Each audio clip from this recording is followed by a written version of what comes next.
one of the most difficult questions to answer. Want to know my answer? Then stick around.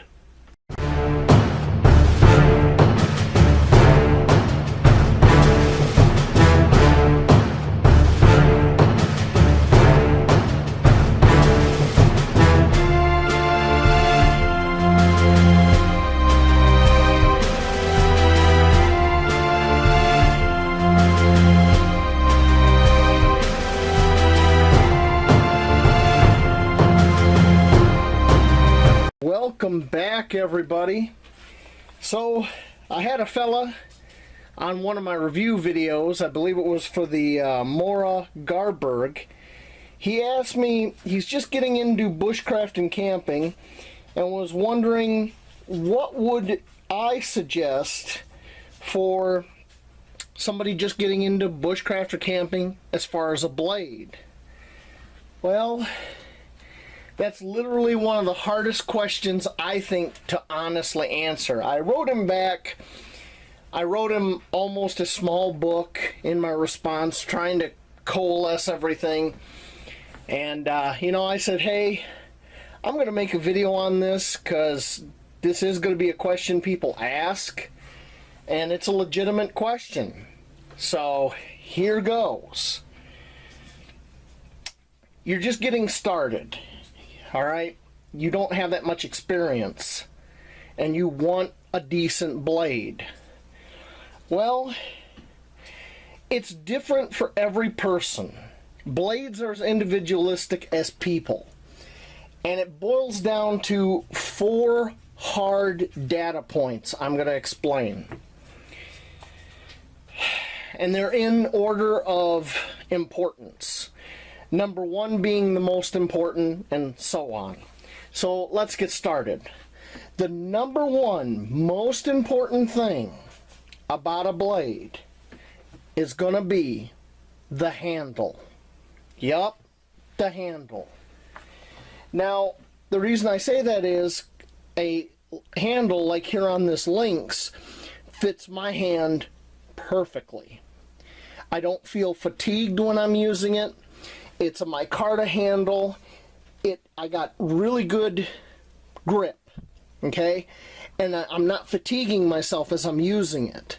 I know I can use this for a decent amount of time without slipping or anything like that.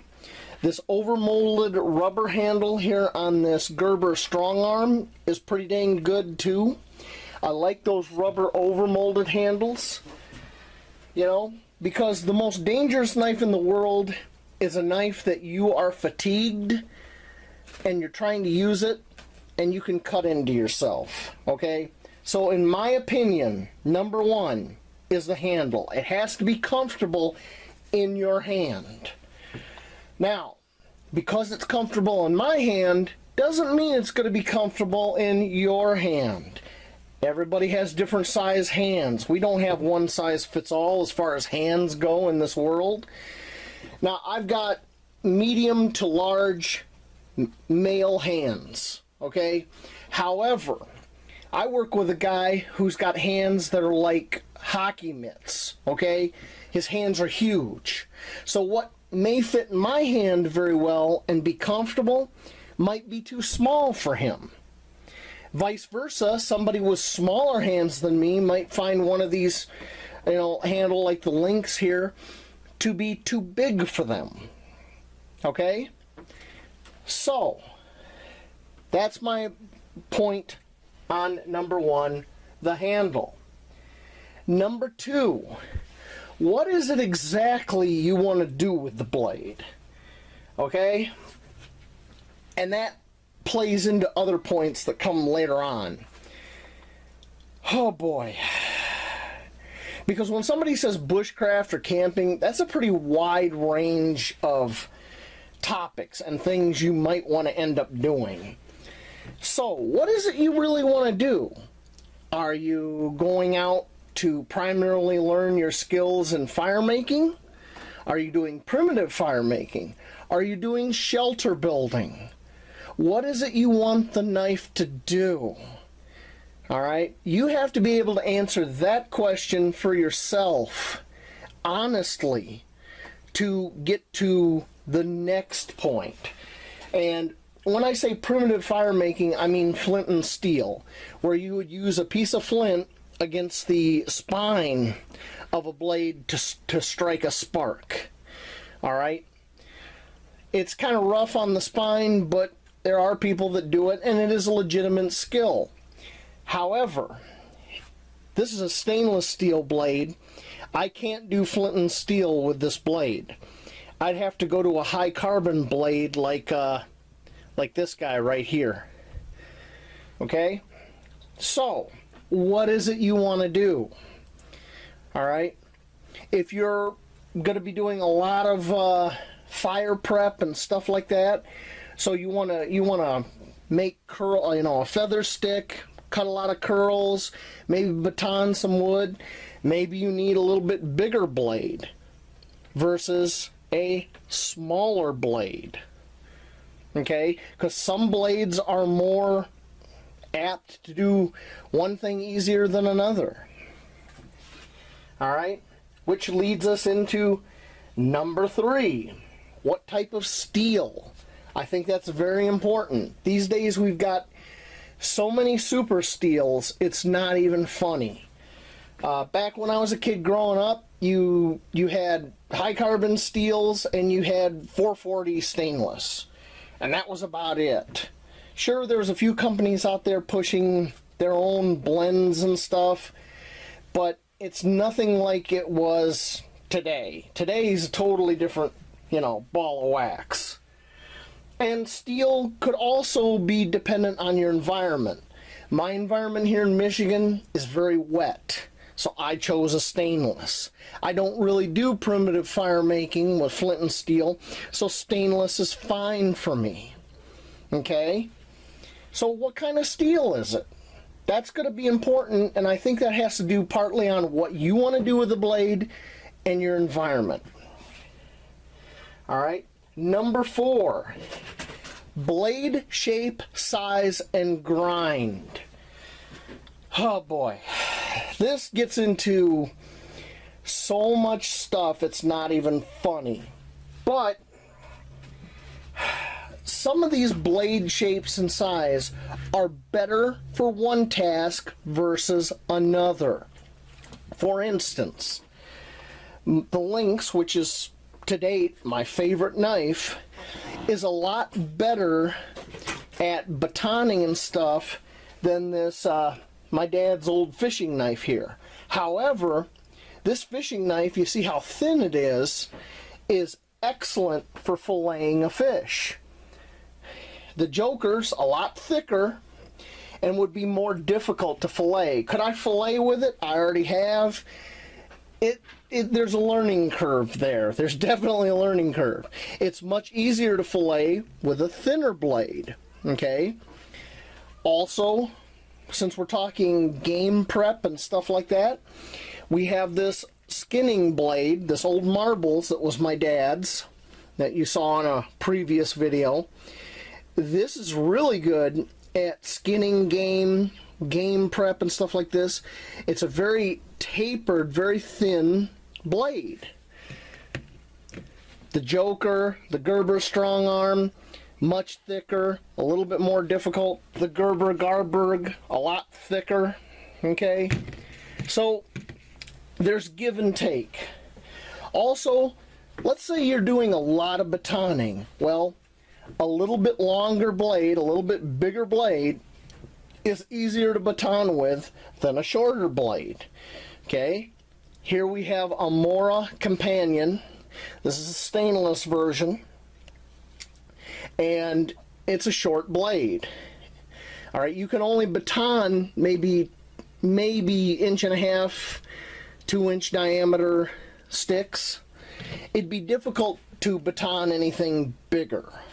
All right, this cheap Ozark trail blade knife that I bought a long time ago, I believe this is, looking at my notes here, they just call it an 11-inch fixed blade. Okay, 11 inches overall. I think that's like an 8-inch blade. You got more blade here. It's easier to baton with a bigger blade than it is a short blade. Okay? So that covers the blade shape and size. Now let's talk about grind. Everybody gets hung up on grinds. Different grinds are better at doing different things. Okay? The Lynx is a high saber grind. I prefer that, but that's just my personal preference for the kind of stuff I do.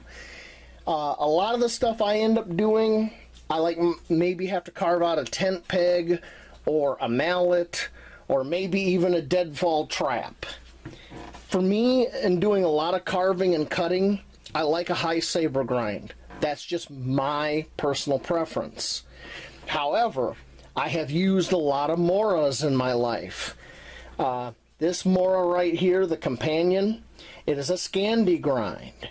Scandi grinds have pluses and minuses. One of the big pluses of a Scandi grind, just like this Garberg here, is the fact that the Scandi grind, it's like a chisel point. Alright? So this whole surface acts as a guide for when you're sharpening it on a stone. So it's a little bit easier for the beginner to learn how to sharpen a Scandi grind knife and maintain it. Okay? This high saber grind is at a 25 degree. There's a learning curve there with learning how to maintain that by hand without a jig. Same thing for a lot of these other knives are a particular kind of grind. This Tramontina 18-inch machete up here, it is a convex grind, meaning it's kind of a curved grind like this. It is excellent for powering through brush and everything. That's why machetes have that kind of grind on them. Okay? So a machete is much better at hacking away and chopping things than any of these knives. Once again, the grind affects what you're going to be doing and affects how you can sharpen it. So those are my 4 points on a knife by importance. Number 1, handle.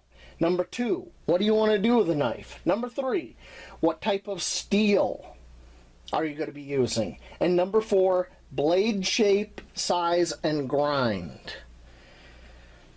Now, to answer his question, what I thought would be a good entry-level blade for somebody just getting started out that wants to get into camping and bushcraft, a Mora Companion heavy duty. This is the stainless one. They have about an 1/8 inch thick blade. I think it's a 4.1 inch blade. It's a Scandi grind. Has a very comfortable handle. Now, like I said, I got pretty decent sized hands, but it even is comfortable in mine. It's got this rubber over mold that is good if your hands are wet or you're sweating. Just a nice little knife, and it's under 30 bucks. And you can get it in carbon steel or stainless. I think this is a great entry-level knife. However, knives are kind of like Oreo cookies. You can't eat just one. Once you get into knives and you get into the outdoors, you're going to find out what you like and what you don't like. And that factors into your personal preference and what you're doing with the knife, the number 2 on my list. And that's going to determine where you go from there. This is just a small segment of the knives I have. I have so many knives, it's ridiculous. I've tried so many. I've been messing around with knives because of my dad since literally I was 7. I've learned a tremendous amount, not only about knives, but what I want to do. Key thing there. So I hope those of you who stuck with me, watch this entire video, listen to what I had to say and my thought processes.